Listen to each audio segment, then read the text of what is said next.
Hey guys, welcome everyone. कैसे हैं आप सब? बढ़िया बढ़िया होंगे ऐसे मैं उम्मीद करता हूँ। इस सेशन में हम पार्टनरशिप को रिवाइज करेंगे। कॉन्सेप्ट समझ चुके हैं, रिवीजन कर रहे हैं, इसलिए क्विक करेंगे, फटाफट करेंगे ताकि आप एक बार सारे जो पॉइंट गो थ्रू हो जाए। क्या क्या पढ़ा था? इंट्रोडक्शन पढ़ा था सबसे पहले, फिर रेशियो के बारे में पढ़ा, फिर P&L appropriation, partner capital account, goodwill, joint life policy, reserve, revaluation और मिसलेनियस टॉपिक्स जो थे वो पढ़े। इंट्रोडक्शन सेक्शन 4 पार्टनरशिप एक्ट 1932 के हिसाब से डेफिनेशन, उसके हिसाब से क्या है, 4 बातें होनी चाहिए। कौन कौन सी? सबसे पहले से पहले उनके बीच में एग्रीमेंट होना चाहिए। दूसरा, वो बिजनेस के लिए होना चाहिए। अगर एग्रीमेंट है बिजनेस के लिए नहीं है तो यहाँ पार्टनरशिप में कवर नहीं है। और जो प्रॉफिट जो है वो क्या करे, बांटे। और mutual agency, share of profit हो, शेयर ऑफ लॉस हो या ना हो, कोई फर्क नहीं पड़ता। इस वजह से माइनर जो है वो लॉस के अंदर हिस्सा नहीं लेता, लेकिन फिर भी पार्टनर जो है वो बन सकता है। मिनिमम जो है वो 2 है, मैक्सिमम जो है वो यूं कंपनी एक्ट के अंदर 100 लिखे हैं, लेकिन रूल में 50 लिखे हैं। इस वजह से कहीं भी क्वेश्चन पूछे तो 50 ये लिखना है। लेकिन इसका एक एक्सेप्शन है कि आप प्रोफेशनल है, जैसे CSC अगर इस तरीके के, तो फिर आपको इसकी लिमिट जो है वो नहीं लगेगी। पार्टनरशिप वर्सेज LLP, इन दोनों का डिफरेंस। LLP जो है वो लिमिटेड लाइबिलिटी पार्टनरशिप, ये एक तरीके से काफी हद तक ये जो है ये कंपनी के जैसी है। इसका रजिस्ट्रेशन वगैरह ROC के पास होगा, वगैरह सब कुछ उस तरीके से होगा। पार्टनरशिप नॉर्मल आपकी पार्टनरशिप जैसा है। दोनों के अंदर कुछ फर्क जो है वो आप ध्यान रखिएगा और ये एक बार पूरा देख लीजिएगा। यहाँ पार्टनरशिप एक्ट 1932 लगता है, वहाँ LLP 2008 लगता है। यहाँ पर रजिस्ट्रेशन कोई जरूरी नहीं है, यहाँ रजिस्ट्रेशन जो वो जरूरी, ये एग्रीमेंट से बनता है, वो ROC जो है वो बनाता है, मतलब लॉ बनाता है। ये बॉडी कॉर्पोरेट में पार्टनरशिप नहीं आती, ये पार्टनर LLP जो वो बॉडी कॉर्पोरेट में आती है। सेपरेट लीगल एंटिटी इसकी नहीं होती, इसकी सेपरेट लीगल एंटिटी होती है, मतलब उसका एक अलग से एग्जिस्टेंस होता है। परपेचुअल सक्सेशन, पार्टनरशिप के अंदर क्या है, कोई परपेचुअल सक्सेशन नहीं है। 3 पार्टनर थे, तीनों की अगर डेथ हो जाती तो गया। LLP के अंदर परपेचुअल सक्सेशन होता है, उसके जितने मेंबर सारे चले जाए तो भी, मतलब उसमें अगर एक भी रहेगा तो भी लिमिटेड लाइबिलिटी पार्टनरशिप जो वो रहेगी। उसमें पार्टनर आएंगे पार्टनर जाएंगे, उससे कोई फर्क पड़ेगा नहीं। नंबर ऑफ पार्टनर जो है वो मिनिमम इधर 2 और 50 उधर मिनिमम 2, वहाँ कोई मैक्सिमम लिमिट नहीं है। ओनरशिप जो है वो फर्म कोई ओनरशिप नहीं, क्योंकि उसका खुद का लीगल ओनरशिप, लीगल एग्जिस्टेंस नहीं यहाँ पर वो हो सकता है।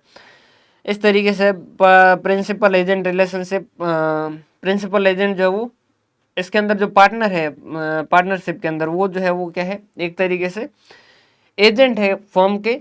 उसके अंदर ऐसा नहीं है। Partner are agent of the firm only and not of the other partner. दोनों में फर्क क्या है?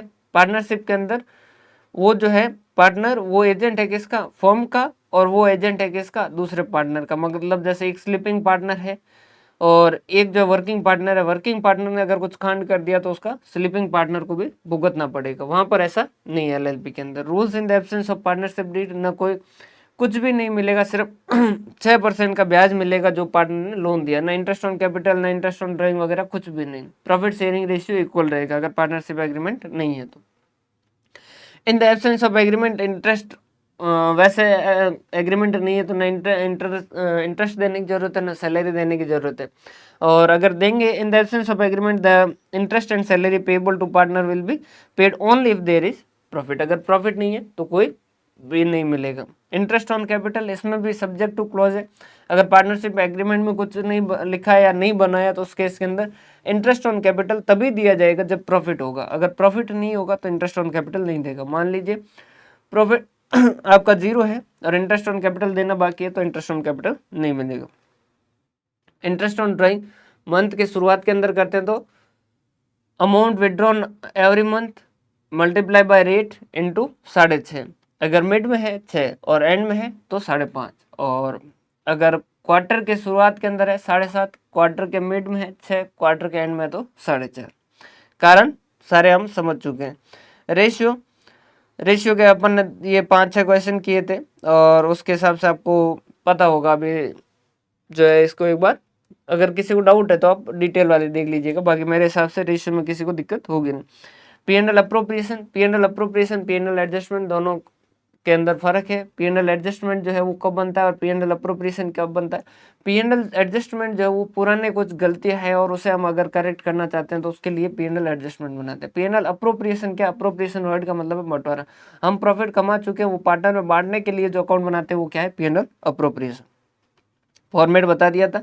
बाय साइड के अंदर नेट प्रॉफिट ले लेंगे, फिर अगर उस पार्टनर से ड्राइंग पे कुछ इंटरेस्ट चार्ज करेंगे तो प्रॉफिट और बढ़ गया, उसमें से पार्टनर को कुछ कैपिटल पे इंटरेस्ट देना है तो कम हो गया। टू साइड के अंदर उनको सैलरी दे दो, उनको इंटरेस्ट दे दो, बाकी बचे वो उनको बड़ा बांट दो।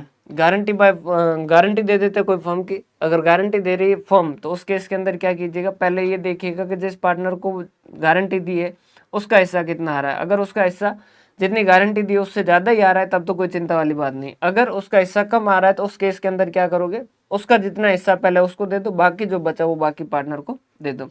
अगर बाकी का नहीं बचता है तो उनको लाना पड़ेगा, गारंटीड अमाउंट तो पूरा करना पड़ेगा। गारंटी बाय पार्टनर, अगर पार्टनर ने दिया है तो उस केस के अंदर क्या करो, सबसे पहले तो सब पार्टनर के अंदर बांट दो। अब जिसको गारंटी दी है उसका अगर हिस्सा ज्यादा आ रहा है जितनी गारंटी दी उससे, तब तो कोई चिंता वाली बात नहीं। लेकिन अगर उससे कम आ रहा है तो जिस पार्टनर ने गारंटी दी है उसमें से उतना हिस्सा काट के जिसको गारंटी दी उसमें ऐड कर दो।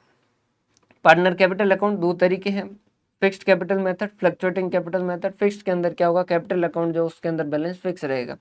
तो शुरुआत के अंदर आपने बैलेंस जो भी है ब्रोट डाउन किया, उसके अंदर कुछ एडिशनल कैपिटल लेके आ रहा है जो परमानेंट नेचर की है तो ही कैपिटल अकाउंट में आएगा। बाकी सारे के सारे जो डे टू डे बिजनेस के लिए कैपिटल लेके आ रहा है या ड्रॉ कर रहा है या इंटरेस्ट दे रहा है, सैलरी दे रहा है वगैरह, जो भी पार्टनरशिप के साथ उसके जो डे टू डे ट्रांजेक्शन के अंदर होते हैं वो उसके करंट अकाउंट में होगा। फ्लक्चुएटिंग के अंदर दोनों की जगह एक ही अकाउंट बनेगा, पार्टनर कैपिटल अकाउंट। उसमें चाहे परमानेंट ला रहा है, चाहे टेम्परेरी लेके आ रहा है, चाहे ड्रॉइंग कर रहा है, सैलरी कर रहा है, वो सारे सारे उसी में आएंगे। क्लियर है। गुडविल दो हिस्सों में बात करेंगे, कैलकुलेशन और अकाउंटिंग। कैलकुलेशन की बात करें सबसे पहले तो प्रॉफिट ले लीजिए जो भी है, उसके अंदर कोई एक्स्ट्रा ऑर्डिनरी आइटम है, जैसे 2000 पीछे वाले जो साल था, जैसे 2019 के अंदर का प्रॉफिट दे रखा, उसमें कोरोना की वजह से सेल कम हो गई तो वो एक्स्ट्रा ऑर्डिनरी। तो इस तरीके का कोई, या फिर आग लग गई थी, सॉरी यहाँ पहले एक्स्ट्रा ऑर्डिनरी में ये देखिए कि कोई आग लग गई थी और उस आग की वजह से कुछ लॉस हो गया था तो वो एक्स्ट्रा ऑर्डिनरी है, बार बार तो नहीं लगती।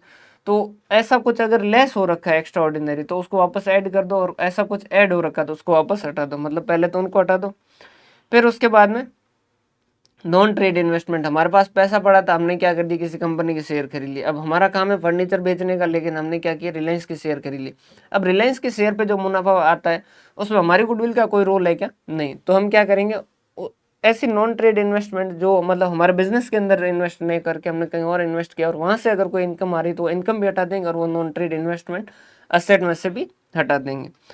फिर उसके बाद में change in policy, change in tax rate, ये वैसे सिर्फ ध्यान रखना, बाकी इसका क्वेश्चन प्रैक्टिकल जो वो एमसीक्यू में बनना मुश्किल है। चेंज इन पॉलिसी और change in tax rate. Policy मतलब कि जैसे एसएलएम से डेप्रिसिएशन की जगह आप डब्ल्यूडीबी से लगा रहे हैं तो एसएलएम का डेप्रिसिएशन जो लेस हो रखा है उसको वापस ऐड कर दो, डब्ल्यूडीबी वाला लेस कर दो, और कोई एरर एमिशन है तो उसको सही कर दो। फिर अगर सीक्वेंस वाइज बढ़ रहा है या कम हो रहा है तब तो ट्रेंड लगा दो, वेटेड एवरेज लगा दो। अगर ऐसा कुछ नहीं है, सिंपल है, कभी बढ़ रहा है कभी कम हो रहा है तो सिंपल एवरेज लगा के इनका एवरेज कैलकुलेट कर दो। उसके बाद में एक्सपेक्टेड, अगर क्वेश्चन बताता है फ्यूचर के अंदर हम मान लीजिए एक एम्प्लॉय को ज़्यादा करने वाले जिसमें 10,000 की सैलरी और देनी पड़ेगी, अगर ऐसा है कि फ्यूचर के अंदर कुछ एक्स्ट्रा देना पड़ेगा तो वो लेस कर दीजिए, अगर फ्यूचर के अंदर कुछ बचत होने वाली तो वो ऐड कर दीजिए। क्लियर है। तो ये तो आपका क्या होगा, फ्यूचर मेंटेनेबल प्रॉफिट या एवरेज प्रॉफिट इसे कहते हैं। फिर क्या करेंगे, कैपिटल एम्प्लॉयड करेंगे, कैलकुलेट करेंगे। कैपिटल एम्प्लॉयड कैसे कैलकुलेट करेंगे, जो भी आपकी कैपिटल लगा रखी है उसमें से क्या कर दोगे, नॉन ट्रेड इन्वेस्टमेंट को हटा दोगे। एसेट माइनस लायबिलिटी जो कैपिटल बनती है उस कैपिटल में से नॉन ट्रेड इन्वेस्टमेंट को हटा दो। सिर्फ ओपनिंग दे रखी है, ओपनिंग दो लो, सिर्फ क्लोजिंग दे रखी है, क्लोजिंग लो, और अगर बोथ दे रखी है तो एवरेज दो। मतलब कि फर्स्ट प्रायोरिटी पे आपके कौन सी, एवरेज, सेकंड प्रायोरिटी पे क्लोजिंग, और थर्ड प्रायोरिटी पे ये। फिर उसके बाद में मेथड पे बात करें, चार मेथड। एवरेज प्रॉफिट मेथड, ये जो आपने फ्यूचर मेंटेनेबल प्रॉफिट कैलकुलेट किया इसको मल्टीप्लाई कर दो नंबर ऑफ ईयर परचेज की, कितने साल तक ये गुडविल जो इसी तरीके से मेंटेन रहेगी। उसके बाद में सुपर प्रॉफिट मेथड, ये क्या कहता है कि ये जो आपने एवरेज प्रॉफिट कैलकुलेट किया उसमें से क्या करो, कितना आपको कमाना चाहिए था वो लेस कर दो। मतलब जैसे मैं कमा रहा हूँ 1,30,000, मेरा बिजनेस कमा रहा है 1,30,000, मैंने बिजनेस में लगा रखे 10 लाख, 10% नॉर्मली इस इंडस्ट्री में रिटर्न मिलता ही है, तो उसमें मेरा कोई रोल नहीं है, उसमें मेरी कोई गुडविल नहीं है, उसमें मेरी कोई ख्याति नहीं है। तो 10 लाख पे 10% के हिसाब से 1 लाख, तो ये कहता है कि 1 लाख तो हटा दो, इसमें गुडविल नहीं है।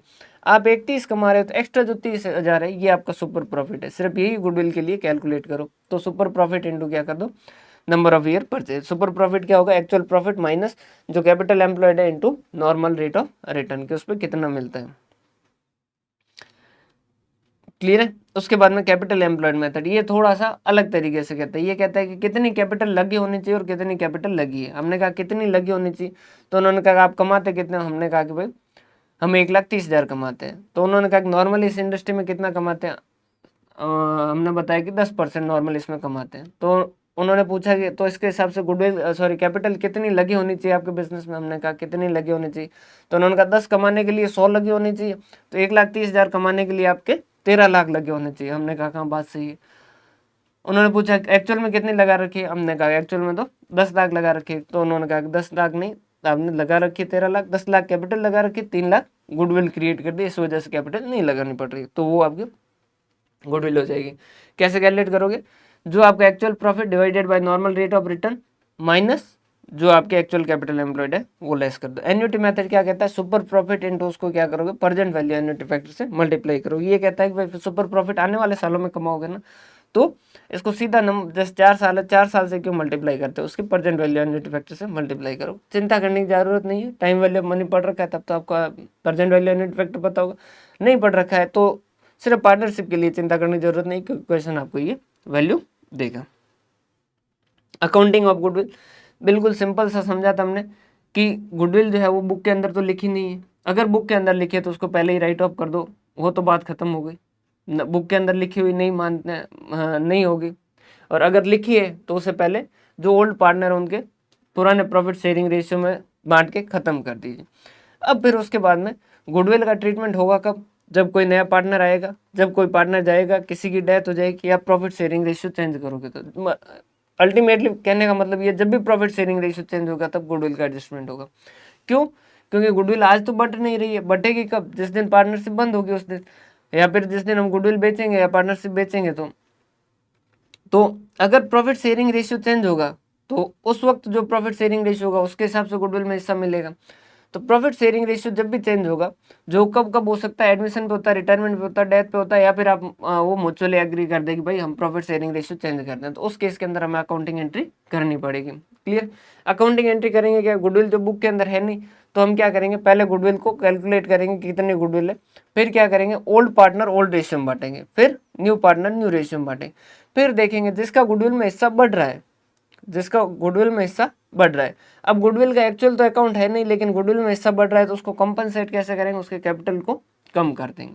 और जिसका गुडविल में हिस्सा कम हो रहा है, क्योंकि गुडविल का अकाउंट है नहीं, तो एक्चुअल में तो उसका अकाउंट के हिसाब से तो कोई कम हो नहीं रहा है, लेकिन गुडविल कम हो रही है, तो उसकी जगह उसको किस तरीके से कंपनसेट करेंगे, बराबर कैसे करेंगे, उतना अमाउंट कैपिटल बढ़ा देंगे। क्लियर।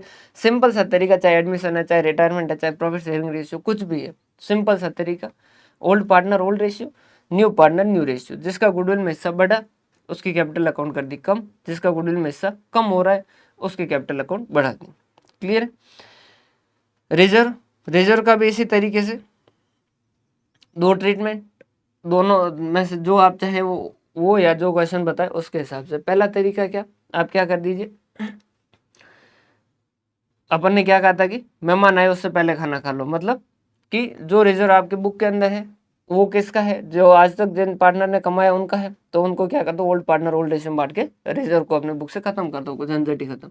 अगर क्वेश्चन कह देता है कि नहीं रिजर्व हम मेंटेन करना चाहते हैं, तो रिजर्व का जैसे 50,000 रुपये है, पहले 2 पार्टनर थे जिनके 25,000 आ रहे थे, अब 3 पार्टनर हो गए जिसमें से उनकी रेशियो है जो 2:2:1 है, तो 20,000 20,000 और 10,000 है। तो अब ए का जो है वो रिजर्व के अंदर 25,000 से 20,000 हो रहा है, 5,000 कम हो रहा है, लेकिन क्वेश्चन कह रहा है या हम चाह रहे हैं कि रिजर्व का अकाउंट जो वो क्लोज ना हो, तो उस केस के अंदर ये यहाँ 5,000 इसके रिजर्व में कम हो रहा है, उसके कैपिटल 5 को बढ़ा दो, तो 2 एज कैपिटल, बी का भी हिस्सा 5 से कम हो रहा है तो 2 बीज कैपिटल, बी का भी बढ़ा दो। सी का हिस्सा पहले था नहीं, वो पार्टनर था ही नहीं, अब सीधा 10,000 आ रहा है, उसका रिजर्व के अंदर हिस्सा बढ़ रहा है तो उसकी कैपिटल कम कर दो, तो सीज कैपिटल अकाउंट डेबिट कर देंगे। मतलब जैसा गुडविल का किया वैसा रिवैल्यूएशन करते हैं सेम, अगर रिवैल्यूएशन करना चाहते हैं, रिवैल्यूएशन अकाउंट बनाइए, जो एसेट की वैल्यू बढ़ानी, जो कम करनी, जो लाइबिलिटी बढ़ानी, जो कम करनी किया, उसका जो बैलेंस आया ओल्ड पार्टनर ओल्ड रेशियो में बांट दो।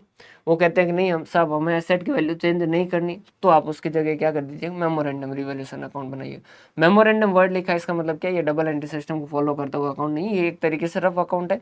इसके अंदर अगर टू फर्नीचर लिखा है तो फर्नीचर के अंदर बाय मेमोरेंडम रिवैल्यूएशन लिखा होगा, ये कोई जरूरी नहीं, हो सकता हो सकता है ना हो, ये सिर्फ रफ है एक तरीके से।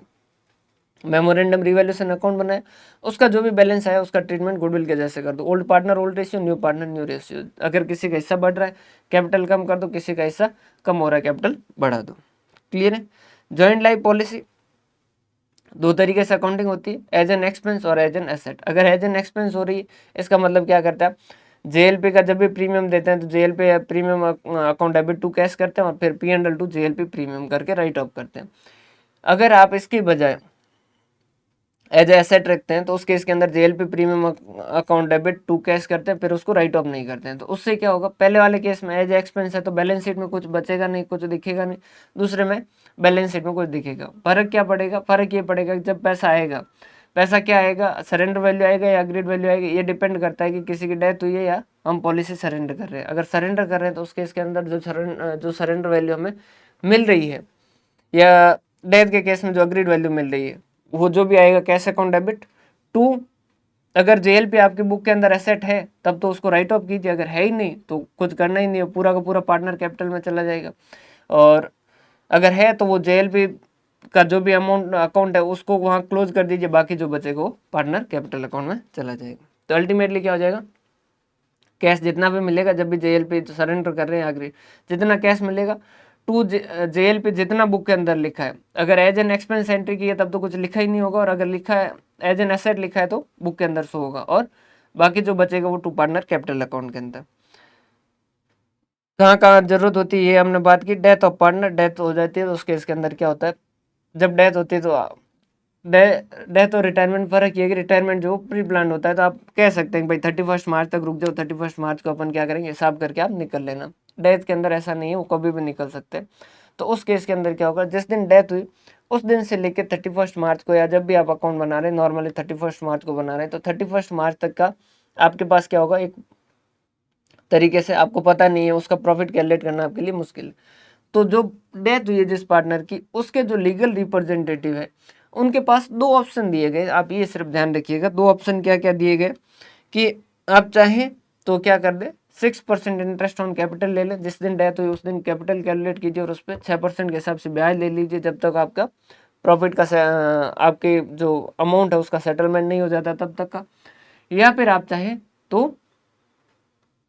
6% इंटरेस्ट ऑन कैपिटल ले सकते हैं, या फिर आप क्या कर सकते हैं, प्रॉफिट के अंदर हिस्सा ले सकते हैं जब तक कि उस पार्टनर का सेटलमेंट नहीं हो जाता। जैसे 1 फरवरी की डेथ हो गई तो 31 मार्च तक हमने हिसाब नहीं किया और हमने चला दिया बिजनेस। अब उसके बाद में क्या हुआ, 31 मार्च को जो लीगल रिप्रेजेंटेटिव जिस पार्टनर की डेथ हुई है उसके लीगल रिप्रेजेंटेटिव के पास दो ऑप्शन होंगे। वो चाहे तो जिस दिन उसकी डेथ हुई मतलब 1 फेब को, उस दिन जो कैपिटल है उस पर 6% के हिसाब से 2 महीने का अगर उसका हिसाब नहीं हुआ तो 2 महीने का ब्याज ले सकता है।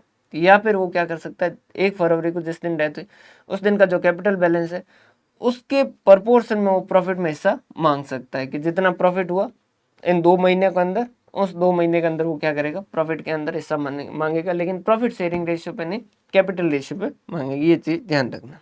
क्लियर। ये सारा था आपका पार्टनरशिप का, और अच्छे से इसको रिवाइज कीजिएगा। बहुत बहुत धन्यवाद। हंसते रहे, मुस्कुराते रहे, पढ़ते रहे। कंटेंट पसंद आए तो कमेंट के जरिए बताएं और अपने साथियों के साथ जरूर जरूर शेयर करें। बहुत बहुत धन्यवाद।